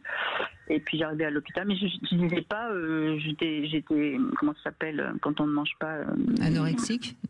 Jamais je parlais de ça, je me confiais pas en fait, voilà. J'arrivais maigre comme tout à l'hôpital, et puis bon, on me refaisait manger, je me disais mais qu'est-ce que c'est bien de manger un repas complet. Après je me sens revivre, je redeviens forte, mais j'étais plus capable de rien, quoi. J'étais détruite sûrement, intérieurement. En tout cas, vous aviez perdu le sens de la vie et le goût de vivre. Oui. C'est ce qui a certainement d'ailleurs fait dire que vous étiez psychotique, hein, il me semble. Enfin, moi, je parle avec un psychiatre. Non, mais c'est possible, c'est possible. À l'époque, c'est possible. Oui, parce que mais ce qui est étonnant, c'est que ces diagnostics soient posés et qu'il n'y ait plus de traitement et rien derrière. C'est ça qui est étonnant. Oui, mais c'est-à-dire que... Parce qu'à un moment donné, j'ai un psychiatre pendant 15 ans qui m'a suivi, puis à un moment donné, il voulait me faire l'ordonnance, et puis je lui ai dit, écoutez docteur, ce n'est pas la peine que vous marquiez, parce que ça fait un moment que je ne prends plus vos médicaments. Et il me dit, mais madame, quel est votre secret? Je lui ai dit, mon secret, c'est le secret de ma mère. C'est de prendre soin de soi, d'essayer d'avoir une vie équilibrée. Et puis j'ai dit, ma mère faisait du blé germé. Elle faisait germer du blé. Et c'était très très bien comme traitement. On ne le sait pas, mais le blé germé contient à peu près toutes les vitamines B. D'accord. Bon, et ben voilà. Mais ce qui est important quand même, je le dis, hein, Brigitte, c'est si on a un diagnostic de schizophrénie ou de trouble bipolaire, il y a des traitements médicamenteux qu'il faut prendre et un suivi de psychothérapie qu'il faut faire. Bien sûr, bien sûr. Il y a les médicaments et puis il y a la thérapie, et c'est toujours les deux qui sont importants. Mais bon, José visiblement merci José, en tout cas pour votre témoignage. Et c'est un parcours quand même particulièrement compliqué, donc bravo. On fait une petite pause, on se retrouve dans un instant. Avec Claude Parisot, demain, nous nous demanderons comment demander à son ou sa partenaire et comment donner sans trop attendre en retour. Venez participer à l'émission en appelant le 0826 300 300. 14h-16h, Brigitte Lahaie, Sud Radio. 14h-16h, Brigitte Lahaie, Sud Radio. Laurent Carilla est avec Brigitte. nous et vous pouvez le retrouver dans tous ses livres, bien sûr, et sur son podcast Addiction avec un K. Voilà. On va conclure avec Chris et c'est intéressant parce que Chris va nous parler de son addiction à la chaussure, c'est ça, Chris? Bonjour. Bonjour Brigitte, bonjour Laurent. Bonjour Chris. Alors au départ, je ne sais pas si je suis addict ou collectionneur ou j'en sais rien. En tous les cas, j'aime les fringues. Et aujourd'hui, avec les moyens que l'on a et les sites qu'on peut avoir, c'est assez, je passe beaucoup de temps à fouiner, à chercher. Alors j'achète en Allemagne, et puis à des prix pas trop chers, donc je peux acheter et revendre. Donc oui, effectivement, j'ai 40 paires de chaussures, j'ai plein de pantalons. Enfin bon, bref. Vous êtes un kiffeur, quoi. Ouais, c'est ça. J'aime la fringue, j'aime la sape. Puis bon, après j'ai un métier public. Hein, je suis musicien, donc je fais de la scène, donc j'ai toujours besoin de tenir. Oui, mais enfin, même en tant que musicien faisant de la scène, on n'a pas besoin de 40 paires de chaussures. Vous aimez ça? Vous aimez ça? J'aime ça, oui, bien sûr. Bah oui, je crois que c'est ça c'est pas d'addiction, c'est c'est de l'addiction positive, on va dire alors. C'est positif. Oui, par contre, moi, tout ce que je pense pouvoir dire à l'antenne, ça va être que du positif. C'est parce que je suis addict à la vie, quoi, en fait. Ah. Parce que les fringues amènent à la séduction, j'adore séduire les femmes. Non, mais de toute façon, voilà. Chris, vous d'abord, ça vous occupe, vous adorez aller fouiner, trouver des vêtements ou des chaussures que vous n'avez pas. Si ça vous met pas en danger financièrement. Exactement. Si ça vous vous déprime pas. Non, absolument pas. Moi, j'ai un caractère très très fort et alors justement, c'est ce que je disais avant à Zach. Je me donne pas le droit d'être dépendant. En fait, dès que je sens qu'il y a de la dépendance, je m'arrête. Et puis ça me met pas en danger du tout parce que je suis un très bon gestionnaire de budget. Et c'est simplement de l'amusement, quoi. Hein. Oui, parce que on sait qu'il y a c'est plutôt des femmes. Il y a des femmes qui se mettent en danger avec le shopping. Qui tout d'un coup vont claquer tout leur salaire en une journée en achetant. Même plus, elles peuvent s'endetter. Et là, on est dans une addiction. C'est les achats pathologiques. Alors moi, mon addiction, elle est justement à trouver des choses pas chères. Ouais, mais c'est pas une addiction alors, c'est vraiment du plaisir. Alors voilà, c'est pour ça que je dis, c'est peut-être je suis peut-être à la frontière de certaines choses. Puis après, bon, évidemment. Alors bon, ce qu'on pourrait dire, c'est qu'en effet, c'est une sorte de comment dirais-je, d'occupation un peu de détective qui va chercher le truc pas cher, l'affaire à faire, etc. C'est comme moi avec le groupe Kiss. Hein, mais qu'importe, puisque puisque ça vous fait pas souffrir, ça vous met pas en danger, voilà. Après, bon, on pourrait dire que, mais pourquoi critiquer ça alors que... Non, si ça fait plaisir et si ça, il n'y a pas de conséquences sur la vie sociale et tout. Non, c'est juste un témoignage positif. C'est super. De ce que peut avoir, de ce que peut être, je veux dire, quelque chose auquel on pense, où on passe du temps, sans que pour autant je me mette en danger, non, pas du tout. Non, je me mets pas en danger, donc c'est pareil pour, après je suis skieur, je suis un golfeur, donc j'aime le matos, j'achète, je vends, j'aime ça, quoi. J'ai une tendance à... Mais quand même, j'aime bien garder. Oui, mais visiblement, puisque vous revendez, vous devez bien aimer aussi revendre plus cher que ce que vous avez acheté. Ouais, je suis pas là pour faire des affaires. L'argent n'est pas pour moi quelque chose d'important. Alors, bien qu'il en faut, évidemment. Mais c'est pas quelque chose qui me motive, en fait. C'est pas ça qui me motive. J'ai pas dit ça. J'ai dit que ça vous motivait, au sens que c'est excitant de faire, d'avoir fait une bonne affaire et de pouvoir prouver qu'on a fait une bonne affaire puisqu'on revend plus cher. Ah oui, ça c'est sûr. Vous voyez? C'est sûr. Donc oui, tout à fait. Donc il y a une excitation, si je puis dire, dans cette démarche-là. Mais on n'est pas dans l'addiction, c'est dans autre chose. Non, on n'est pas du tout dans je suis désolé, mon témoignage n'est peut-être pas probant pour aujourd'hui. Non, c'est un témoignage d'addiction positive. Oui, moi, je mélange les deux mots exprès pour dire que positif, voilà, l'addiction c'est une maladie, c'est négatif. On met le mot positif devant. Et on a certains symptômes de l'addiction, mais pas tous. Mais de toute façon, et le témoignage de Chris en est la preuve, Laurent Carilla, on a besoin, en tant qu'être humain, de s'occuper. C'est assez rare, les êtres humains qui sont lézards et qui vont rester tranquilles sans avoir rien besoin de faire. Après, il y a des gens qui ont des passions et d'autres non, vous voyez ? C'est aussi ça. Et la passion, ça anime, ça enflamme. Certains peuvent se cramer, quoi. Mais voilà, moi, je suis un passionné, donc je sais pourquoi je parle. Moi aussi, je suis un passionné, donc la musique, c'est ma passion. J'en ai fait mon métier. J'ai tout quitté à 30 ans pour devenir musicien professionnel, alors que j'étais ingénieur en informatique. J'avais une carrière toute tracée. Et j'ai choisi l'addiction à la liberté, donc c'est ce que je prône toujours. Excellent. Voilà, et j'ai 61 ans, et j'ai toujours les cheveux longs, comme à l'époque. Génial. Et je crée aussi parce que je suis peintre, j'ai un atelier de peinture et pour moi créer, être dans tout ça, c'est résister. Donc c'est ma façon à moi d'être dans la vie et de montrer que d'ailleurs on l'entend. J'adore ce témoignage. On l'entend à votre voix, vous avez une voix tout à fait positive. Ouais. Mais est-ce que vous auriez tendance à picoler un peu, à fumer Alors non, fumer, je fume pas. Je n'ai jamais. Alors j'ai eu peut-être tiré pour faire comme tout le monde, oui. Ça, cannabis, mais non, pas du tout. Je ne me suis jamais, j'ai pas de stupéfiants. Alors picoler, certainement, oui, j'adore le vin, donc je bois du vin. Oui, mais j'en bois. J'aime ça, mais je suis pas dans la moralité avec modération et compagnie. Moi j'ai fait un infarctus il y a 12 ans déjà quand même, donc. Vous faites attention quand même. Je fais très attention à moi. Je garde la ligne, je garde le cap. Mais j'aime le bon vin avec les copains. J'aime bien partager ce genre de choses. Oui, mais bon, c'est pas tous les soirs la bouteille. Non, je tremble pas. Hein. J'ai 60 ans, je tremble pas encore. Tout le monde ne tremble pas, même si on consomme beaucoup. Je plaisante. Non, mais je cherche la faille, moi, Chris. Et le sexe alors? À fond. Ah bah voilà, on a trouvé. Ce musicien. À fond, j'adore le sexe, j'adore séduire, j'adore les femmes, j'adore découvrir le corps des femmes et surtout j'adore leur donner beaucoup de plaisir. Je m'efforce à ça, quoi. J'adore ça. Voilà, un témoignage positif. J'essaie de l'être. Hein. Et donc, en tant que musicien, vous vous servez du corps des femmes comme instrument, c'est ça? Alors, je ne me sers pas, je partage. Ah, il est classe. Oui, non, mais je n'arrive. Bravo, Chris. Bon, puisque je n'arriverai pas à vous piéger, Chris, je vais vous laisser tranquille. Brigitte, là. Il n'a pas de faille. Si, vous êtes quand même un petit peu accro de l'émission et de Laurent Carilla, Chris. Ah, mais absolument. Mais, Bon, ben voilà. Non, surtout à Brigitte.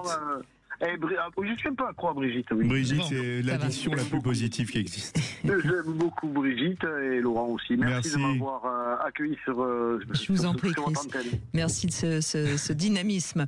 Et on va conclure avec Flore qui nous rejoint. Bonjour Flore. Bonjour Flore. Oh, bonjour, je suis très émue. Ah, mais non, il ne faut pas. Voilà. Et vous avez envie de réagir, allez-y. Alors moi, j'ai tourné autour et peut-être un peu trop à un moment donné sur des addictions faciles, l'alcool festif, la cigarette avec des va-et-vient. Va-et-vient, c'est le sexe. Hein. Oui, j'ai arrêté. Des arrêts, des retours, c'est ça? Oui, j'ai arrêté, j'ai repris, je fumais beaucoup. Donc je jouais avec des yo-yo qui même contribuaient avec trop d'émotions. Et je voulais arrêter. Moi, ce qui m'interpelle, c'est qu'on parle pas assez souvent du fond, du pourquoi. On dit arrêter, pas arrêter, surtout dans les médias, peut-être pas avec vous, Laurent et Brigitte, mais moi, j'ai compris que je m'ennuyais. Et puis que j'ai beaucoup d'énergie, donc ça m'arrêtait mon énergie. Et j'aurais voulu être accompagnée dans le début de ma vie à pouvoir assouvir tout ça. Souvent on a beaucoup d'énergie, la cigarette ça casse, le vin ça fatigue, et maintenant que j'ai 54 ans, j'en ai plus envie parce que j'ai besoin de beaucoup d'énergie, puis je suis seule avec 2 enfants, une enfant qui a des soucis de santé, et j'ai dit ça me vole l'énergie. Donc, vous aimeriez que dans la société, on prévienne plus qu'il faut pas, qu'il faut prendre soin de soi, quoi, en gros. Oui, faudrait être entendu sur l'ennui en soirée. Hein. Oh là, au moins je vais boire un verre. La déception autour d'une vie amoureuse. Alors tiens, si je bois un verre, je vais me détendre. Puis bon, j'accepterai les câlins. Quelque chose autour d'atténuer un peu sa vraie personnalité et de l'étouffer un petit peu. Je sais pas, j'ai pas souvent Si, mais je comprends ce que vous voulez dire, vous, parce que vous avez certainement une personnalité un peu moins, comment dirais-je, dynamique que Chris qu'on vient d'entendre, et donc un petit peu, peut-être aussi un peu plus de sensibilité exacerbée, et du coup, vous êtes. Oui, conscience corporelle. J'ai fait du sport jeune et pour mon métier d'artiste, et puis aussi maintenant thérapeute. J'entends bien. Et donc du coup, vous êtes dans une soirée où vous ennuyez un peu, où vous trouvez les gens pas très intéressants, et du coup, on se met à boire, on se met. Oui, j'entends bien ce que vous dites. Je me suis menti un petit peu pendant quelques années, parce que le plaisir immédiat, ou si on parle pas assez du plaisir immédiat, oui, on commence à en parler, mais c'est le vol d'énergie, le lendemain. C'est inintéressant. Il faut remonter la pente, sans faire des excès excessifs, j'ai envie de dire. Et quel plaisir là aujourd'hui j'ai arrêté vraiment tout depuis plus d'1 an et demi. Bravo. Et je savoure tout. Oui, mais Flore, ça s'appelle la sagesse. Est-ce qu'on peut être sage quand on a 18 ans, 20 ans on est forcément dans 54, des. Vous voyez, on est forcément dans des excès. Enfin, pas tous heureusement, mais beaucoup. Enfin, je veux dire, c'est pas très grave. Et bravo d'avoir arrêté. Hein, c'est pas évident. Ouais, c'est dommage. Mais c'était facile parce que j'avais. Puis bon, c'est mes enfants. Peut-être qu'ils m'ont un peu sauvée parce qu'il faut être bien avec les enfants. Il faut donner l'exemple. On peut pas être fatigué. On devient agacé. Le sommeil avec quelque chose de festif, et puis un peu exagéré dans la solitude d'une maman solo. On exagère un peu parce qu'il y a que ça permet d'aller au lit. Et puis on montre l'exemple à ses enfants. Hein. Voilà. J'avais besoin de ça parce que j'ai connu une maman. Enfin, il y avait énormément de soirées très chouettes, très intellectuelles, mais il y avait toujours des bouteilles sur la table. Et puis j'ai connu l'alcoolisme, j'oublie, de ma grand-mère, à qui j'ai pardonné, là, il y a 1 an ou 2. Suite à j'ai une famille allemande, qui a aidé. Mais vous savez, Juifs, voilà. Vous savez, Flore, je crois qu'on a tous dans notre famille un alcoolique. Hein, ouais, j'ai découvert ça, ouais. Je crois, hein, il me semble, hein, Laurent Carilla. Un type d'addiction. On peut avoir plutôt plus large, on peut avoir dans notre famille quelqu'un qui est addict, ouais. Ah, de toute façon. Ouais. Voilà, mais je l'ai détesté à une époque et puis je lui ai dit ok, t'as fait comme t'as pu parce que c'est une histoire d'Allemand, ma famille, qui a aidé les Juifs et qui n'a pas été reconnue, c'est assez rare, qui a tout perdu au service de cette aide. Merci à eux. Non, mais ce que je voulais dire, c'est qu'on n'est pas assez simple, je sais pas comment vous dire, on n'est pas assez... ouais, peut-être ça, simple, c'est du bon sens que le corps, peut-être j'ai un rapport, j'espère plein de gens au corps assez... immédiat et que qu'est-ce qu'on s'habille. Moi, j'insiste sur l'énergie. J'avais trop d'énergie. Je n'arrivais pas à la vivre avec les autres. Je sais pas si on me comprend. Et donc, bah, allez, je m'ennuie. Allez, pauvre, comme ça, je prends ça. Et la cigarette, c'était souvent pour calmer trop d'énergie qui restait encore le soir. Je sais pas comment. Non, mais on comprend, Flore, et vous avez raison. Et votre témoignage, pour te conclure, est assez juste. Il faudrait peut-être, une plus grande prise de conscience que notre corps, on n'en a qu'un et qu'il faut le respecter, et que beaucoup d'addictions font du mal au corps, et il y a des choses qui... peut-être pas toutes, le jeu, je pense pas que ça fait mal au corps. Ça peut dégrader. Hein. Ah oui, bon, bah donc toutes parce que vous allez consommer d'autres trucs à côté. D'accord, mais parce que vous allez faire un ulcère à cause du stress, un petit infarctus, vous voyez. Ah oui, c'est pas terrible non plus. Non, mais c'est vrai, on devrait aider un peu plus l'être humain. Mais un esprit sain dans un corps sain, hein, je crois que ce serait bien de rappeler cette... Mais c'est utopique, mais vrai. Mais c'est tellement juste, hein, voilà. Merci à tous en tout cas, et surtout merci à vous, Laurent Carilla. Je sais que vous êtes très occupé, et donc merci de venir passer de temps en temps 2 heures avec nous. Et puis, on conseille à tous ceux qui nous écoutent d'aimer la vie, de prendre du plaisir. D'écouter du heavy metal. Pourquoi pas, oui. Mais prendre du plaisir, mais ne pas... si on sent qu'on tombe dans l'addiction, aller se faire aider tout de suite. Voilà, c'est ça. C'est quand c'est excessif, si on bascule... allez vous faire aider. Et plus on va vite se faire aider, mieux c'est, hein, évidemment. Demain, on sera avec Claude Parisot. On va comprendre mieux comment on demande à son partenaire ce qu'on a envie, parce que c'est souvent le problème. On n'ose pas demander. On croit qu'il va deviner, mais c'est pas si évident. Et tout de suite, vous retrouvez Alexandre Delovan. Sud Radio, c'est vous qui donnez le ton. C'est pratiquement, à mon avis, la seule radio où tout le monde peut s'exprimer. Merci. Et ça, c'est déjà quelque chose d'extraordinaire et de rare. Sud Radio, parlons vrai.